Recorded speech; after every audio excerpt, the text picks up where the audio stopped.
Arthamanartham bhavaya nityam nasti tata sukha lesha satyam putradapi dhana bhajam bhitihi sarvatraisha vihitaritihi. Arthamanartham bhavaya nityam nasti tata sukha lesha satyam putradapi dhana bhajam bhitihi sarvatraisha vihitaritihi. So the very, very, very famous verse of Bhajagovindam, titled as wealth is calamitous. Artham, anartham, he says. I don't know whether wealth is a blessing or a curse, but here he says wealth is a calamity. So if you're born wealthy or if you're wealthy, it's a calamity, he says. And then he says, bhavaya nityam, please reflect all the time. And then he almost starts pleading, satyam pa, I am speaking the truth. Na asti sukhalesha, there is not the least happiness from it. So the first half of the verse, artham anartham, wealth is calamitous. Bhavaya nityam, reflect it constantly. Satyam, truly, there is not even the least happiness from it. Sukhalesha. Na sukhalesha. There is not the least happiness from it. Putradapi dhanabhajam bhitihi.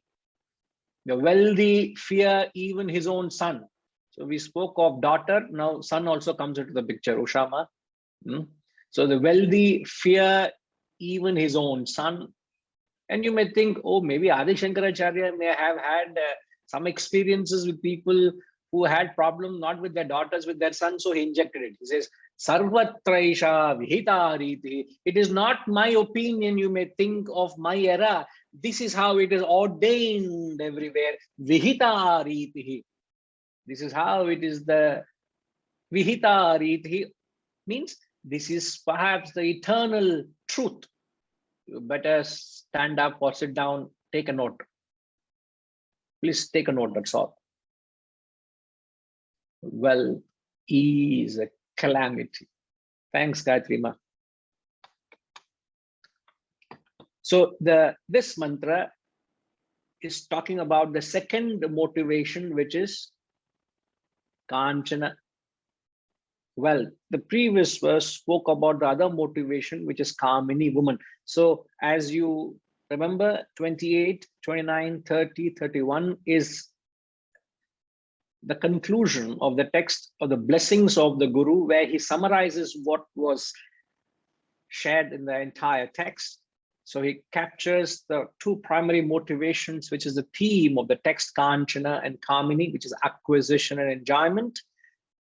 So here he talks and he puts it very, very powerfully. Now, wealth is symbolized as not just wealth, but acquisition with sense objects. Any acquisition, any desire to acquire a sense object is equivalent to wealth. It may not be the physical wealth, but sense objects. Why is it so? Because wealth can only be transacted for sense objects. Wealth is a commodity which can be exchanged or interchanged with sense objects. Means you can buy color and form for your eyes. You can buy touch for your skin. You can buy smell for your nose. You can buy taste for your tongue. You can buy sound for your ears. Padminima, what can money buy you? All that sense objects can, all that will satisfy the sense objects. Perfect. Now, what does that indicate? That money can only gratify your sensual pleasures. but that is at the end, it is going to give you pain. We are not talking of pain here. Pain indeed. But when we say wealth is a commodity with which you can exchange it for respective sense objects for sense organs like color and form, taste, touch, etc. What are we establishing here? Indirectly, what are we establishing?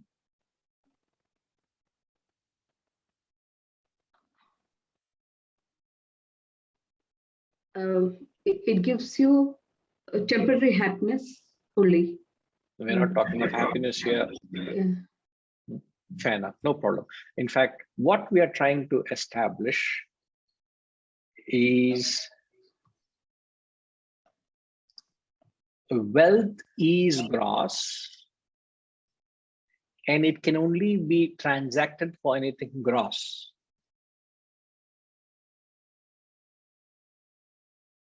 I did not say with wealth you can buy love, you can't transact, you can't get emotions with love, you can't get knowledge with love, with wealth, sorry. Why can't you gain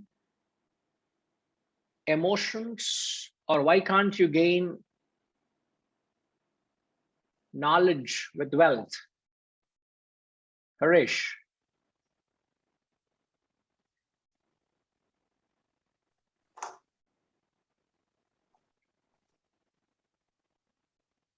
Yes, Harish, we can hear you. Hariom Guruji. Yes, sir, Hariom. We can't, Guruji, we can't gain emotions and knowledge is because it is subtle, it is not gross. We can only acquire gross from material sense objects and sensual pleasures, not through the subtle. Hence, So the unseen is dominated by the subtle.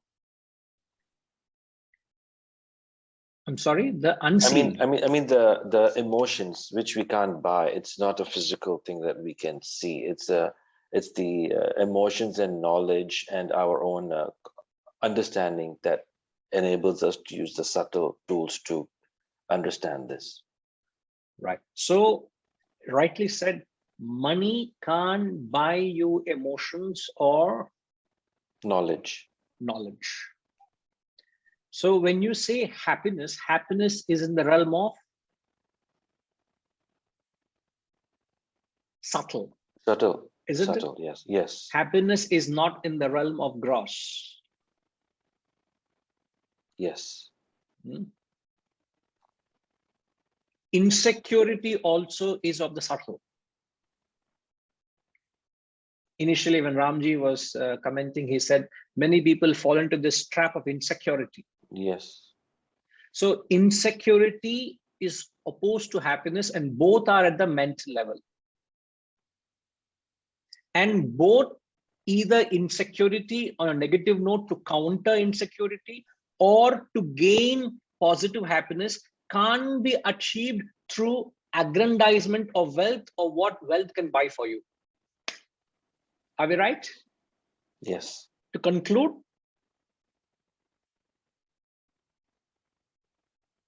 I repeat, Ramji, could you kindly repeat what I just said, sir? You said that the subtle things like happiness or insecurity are cannot be exchanged with the gross thing, that is wealth. Yeah. Cannot be Bought or cannot be exchanged. But cannot be, the gross cannot the wealth buy. cannot influence or offset Yeah. the insecurity felt within or the happiness, which is Experienced, perhaps yeah. the terminus of life. Everyone wants to seek happiness, and they can't be set through wealth. Yep. Hmm. I think basically gross is external and subtle is internal. So you can't buy internal with external stuff. Correct. Absolutely. So, You can't buy something internal with anything external. Very well said.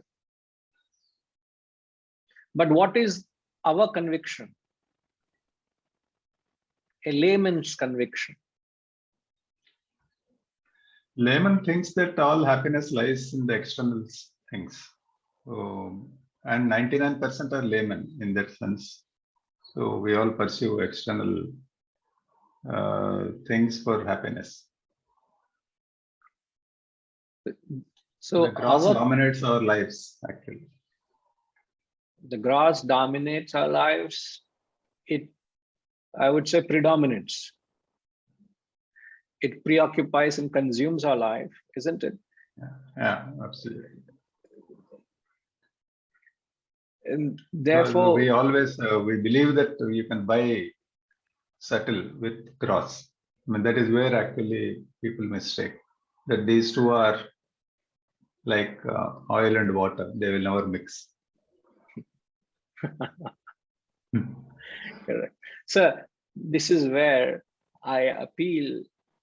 The text is appealing not to your wisdom, but at least to your experience, isn't it, sir? You can become wise either through knowledge or through experience. What has experience taught you?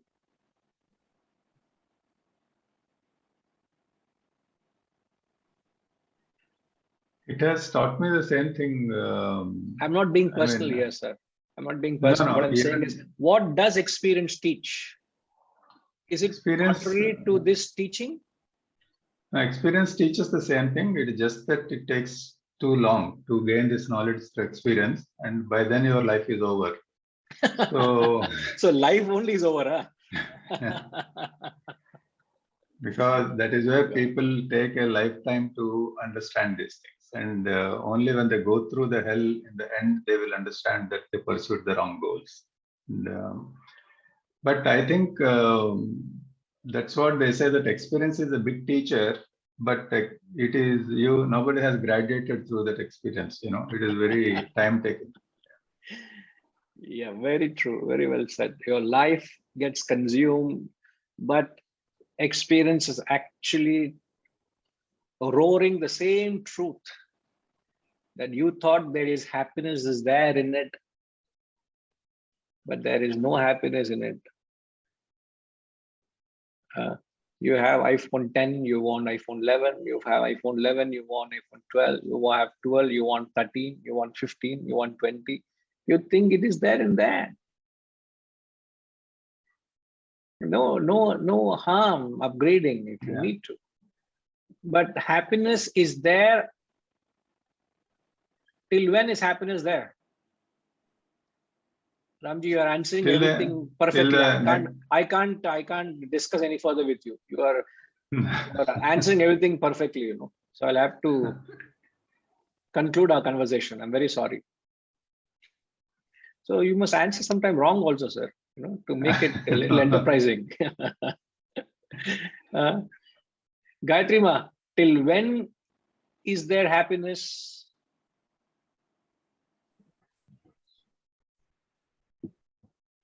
The happiness is there till we reach that saturation point. After that, it doesn't influence at all. There is no saturation point. What are you talking? You are changing the formula which Adi Shankaracharya is giving. What saturation point is there? Is there a saturation point for acquisition? Oh, I've got 10 million. I am saturated. I've got 50 million, got saturated. I've got 100 million, got saturated. Yes, Only thing Guruji, as GBK Rauji, I've heard from other day, I'm only quoting him. Other day he was saying the only thing there is saturation is food. Because the moment you eat, I will say, having had enough, you will say, thank you very much. At least temporarily, but there is no satisfaction to everything else. You make 1 million, you want 1 more million. You have 10 acres, you want another 100 acres. GBK Rauji, is this what you said, isn't it? I'm quoting him, so I hope I'm quoting him correctly. Only the food is the one which, you know, you can't take, even if I want to put some more, 1 idli or 1 vada. Can we get the assurance from the right person, Harish ji? He was also there in the context of conversation. So we want that assurance from He Maharishi he also. also finally says enough. Enough. Enough. Oh, does he? I thought I never heard that. I heard. Oh, you heard. Okay, then you are the truth. So, but So- other things, if anything, if 1 acre you give, expects 10 acres. If you give gold 1 kg, no, 10 kg. Anything. So that is the only place where satisfaction comes. That's why Annadata Sukhi Bhava. Correct. Thank you, Ji. Very true. Yes. So what I was trying to establish is that when does the object reveal the truth that there's no happiness in it is only upon getting to contact the object. So RPG, agree with me, there is no happiness in the external objects and beings. Agreed. The happiness is only, it eludes you. Your mind makes you believe happiness is in something you do not have. It convinces you happiness is in the external world. And you come to realize that I've fell a prey to my mind's ploy. When do you realize? Once you come in contact with the object, you say, man, there is no happiness in it. But until you get it, your mind makes you believe happiness is in the external world. This is what I was trying to get at. When do you realize that there's no happiness in it? Only when you come in contact with the object. And once you contact it, you realize, man, there's nothing great being here. You want to be a CEO, you want to be the top person, you want all that power. And once you get it, you know, what is a big deal, man? There's no big deal. And then your mind craves for something else, isn't it? Experience is teaching us this.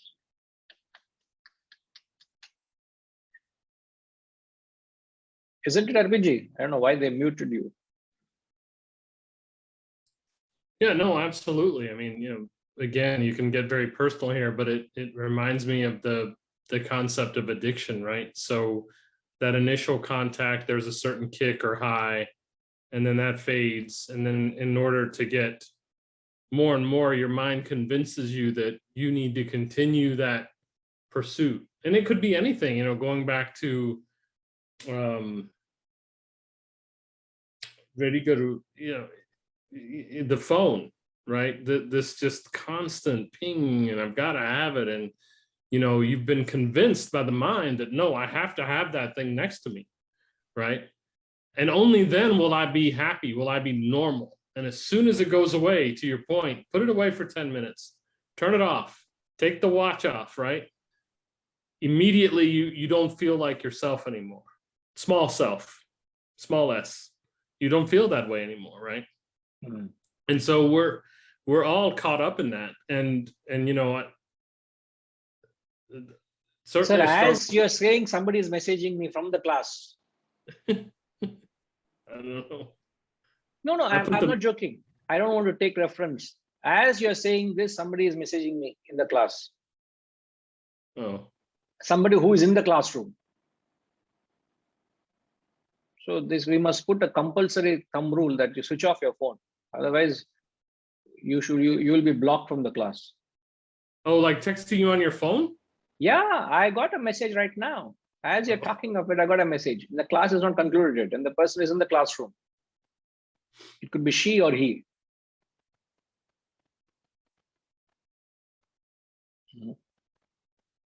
Now, Yeah, it's a real struggle. It's a real, it because is a real struggle. that hit, need- right? It's a hit. You need to have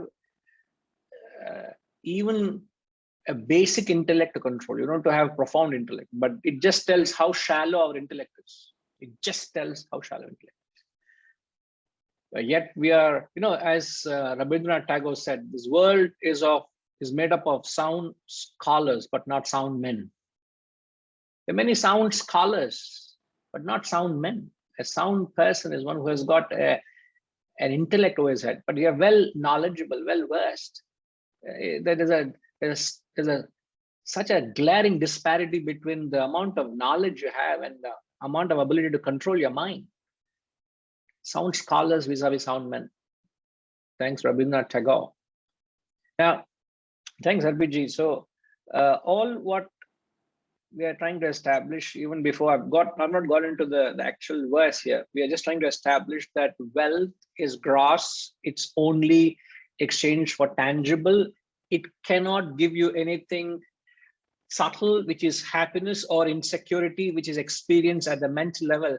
As the great Ramatirtha says, iron and gold are good for buying iron and gold. That's all. You can't buy anything else with iron and gold. Iron and gold can only buy you iron and gold. That's all, nothing more than that. So you can exchange gross for gross, not for gross with subtle. So he's actually not trying. The truth is being presented and it challenges our conviction.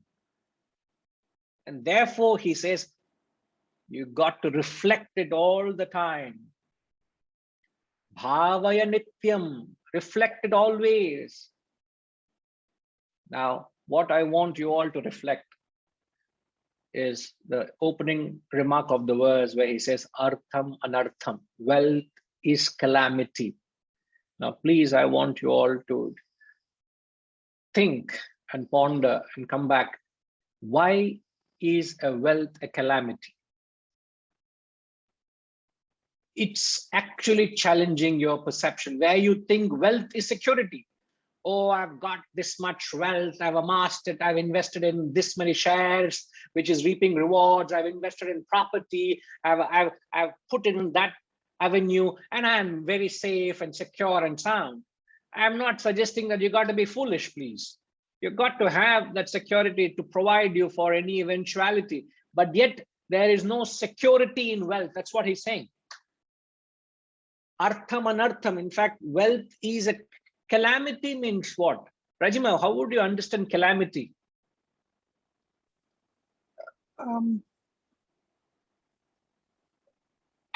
Is Disaster? could be said as disaster, disastrous. Any other? Vijay Raghavanji?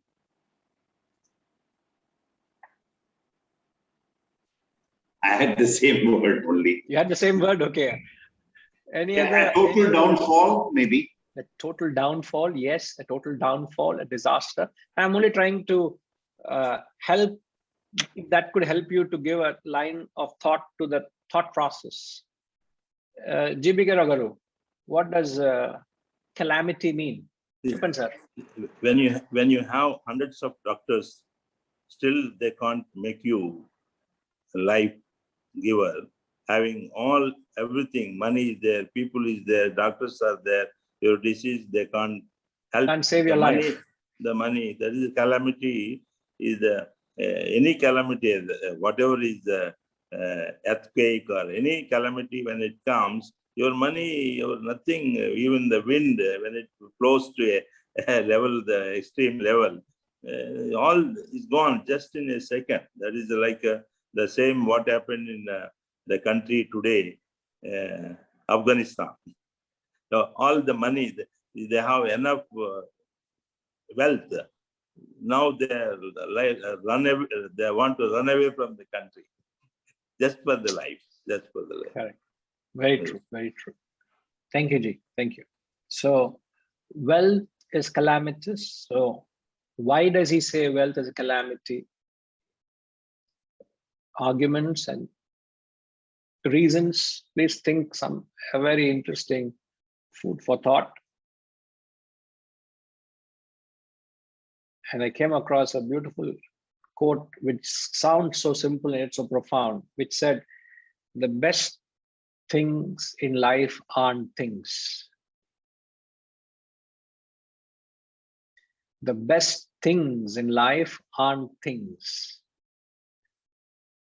So grow beyond the gross pursuit and look at something internal, as Ramji said.